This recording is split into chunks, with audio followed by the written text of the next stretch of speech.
भाई पुनः एक बार प्रस्तुत चुका हूँ। आज का वीडियो बहुत इंपॉर्टेंट है मेरे भाई। हमने सोच रहा था कि ऐसा कौन सा टॉपिक पढ़ाएं, ऐसे कौन से क्वेश्चन को उठाएं, ऐसे कौन सा ऑब्जेक्टिव क्वेश्चन आप तक प्रोवाइड करने का प्रयास करें जो आपको पढ़ने और हमें पढ़ाने में दोनों आनंद आए। क्योंकि बच्चा तभी पढ़ेगा मेरे भाई जब उसको पढ़ने में थोड़ा कुछ अलग लगेगा, और जब आपको पढ़ने में आनंद आएगा तो हमें पढ़ाने में भी आनंद आएगा। मेरे भाई हम बात करें ऑब्जेक्टिव क्वेश्चन को, आपको आज देखने को मिलेगा कि गणित को इस लेवल तक भी पहुंचाया जा सकता है। एक एक पॉइंट को मैंने तलाशा है। हम बात करें मेरे भाई UP board, MP board, Bihar board, अगर आप किसी भी बोर्ड में अगर क्लास 10th में कुछ अच्छा करना चाह रहे हैं तो आज आपको कुछ अलग दिखाने का प्रयास करेंगे। एक ऐसे सफर को तय करेंगे जो आपके एग्जाम में चार चांद लगाने का प्रयास करेगा। और हाँ, एक अहम पॉइंट और बताना चाहता हूँ मेरे भाई, ऐसे भाई बंधु जो क्लास 9 और क्लास 10 के रिलेटेड कोई भी इंट्रेंस एग्जाम पढ़ना चाह रहे हैं तो ये चैनल आपके लिए बहुत इंपॉर्टेंट है।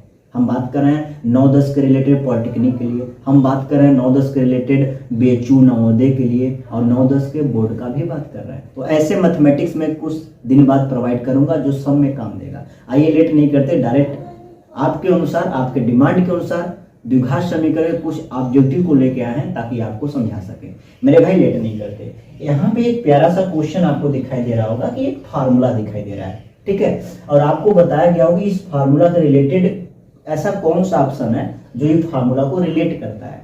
सब गुरुजी क्या एक फार्मूला बता दिए, इस फार्मूला के रिलेटेड कौन सा ऑप्शन रिलेट करता है। पहले मेरे भाई इस फार्मूला को हम सीख लेते हैं। इस फार्मूला मेरे भाई आपको पढ़ाया गया जो ए क्या है मेरे भाई, तो ए को बताया गया होगा यक्स का गुणांक। ध्यान सीखिए, ए का मतलब होता है मेरे भाई, आप लोग पढ़ाया गया होगा ए का मतलब होता है यक्स का गुणांक। बहुत प्यारे प्यारे गुरुजी इतना अच्छा चीज पढ़ा दिए आप। और यहाँ पे दूसरी इंपोर्टेंट पॉइंट यहाँ बी के बारे में बता दें तो बी का मतलब होता है यक्स का गुणांक। क्या होता है मेरे भाई, यक्स के गुणांक को क्या बोलते हैं, बी बोलते हैं। पहले पॉइंट को समझ लेते हैं। और सी को क्या बोलते हैं, ऐसा पार्ट जिसमें एक्स वाई न लगा हो, ऐसा पार्ट जिसमें एक्स वाई न लगा हो, ठीक, जिसे हम बोलते हैं अचर राशि, कांस्टेंट बोलते हैं। ध्यान देना। तो कहो गुरुजी यक्स स्क्वायर है। जब इस फार्मूला में मेरे भाई ए का मतलब होता है यक्स का गुणांक, मतलब यक्स स्क्वायर के बगल में गुणा की गई संख्या, और बी का मतलब होता है यक्स का गुणांक, मतलब यक्स के एक घात के बगल में गुणा की गई संख्या, और बी का कार्य करता है। सी का मतलब होता है मेरे भाई ऐसा पार्ट जिसमें यक्स न लगा हो, मतलब सी मतलब अचर राशि। तो गुरुजी ए का मतलब आप हिंट दे दिए यक्स का गुणांक होता है, तो यक्स स्क्वायर का गुणांक होता है, तो यक्स स्क्वायर तो द्विघात समीकरण हो गया गुरुजी। हाँ, आपने सही पहचाना। तो राइट ऑप्शन हो जाएगा द्विघात समीकरण। राइट ऑप्शन हो जाएगा द्विघात समीकरण, option number B. Right option हो जाएगा द्विघात समीकरण, ऑप्शन नंबर बी आपका यहाँ पे क्या हो जाएगा, ऑप्शन नंबर बी आपका राइट हो जाएगा। मतलब ए एक्स स्क्वायर प्लस ए आपका बी एक्स प्लस ए आपका सी इक्वल टू 0। गुरुजी हाँ गुरुजी कितना अच्छा प्यारा क्वेश्चन। लेकिन ये द्विघात समीकरण कब बना रहेगा, जब आपका ए कभी 0 नहीं होना चाहिए मेरे भाई, तभी द्विघात। बहुत सारे ऑप्शन ध्यान देना।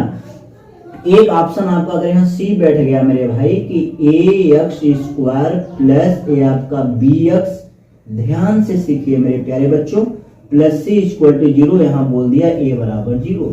तो यहाँ पे हम राइट ऑप्शन मारेंगे मेन वाले द्विघात समीकरण को, क्योंकि द्विघात समीकरण तभी बना रहेगा जब ए 0 न हो।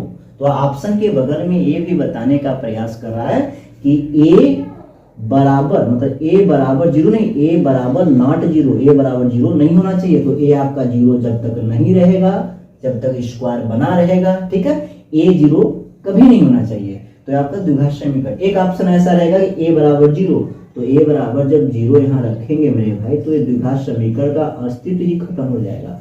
वो गुरुजी बहुत प्यारे प्यारे कॉन्सेप्ट कहाँ रहला तू मेरे भाई, मैथमेटिक्स को बता रहे हैं आपको, पढ़ने में हमें पढ़ाने में बहुत आनंद आने वाला है, ठीक है।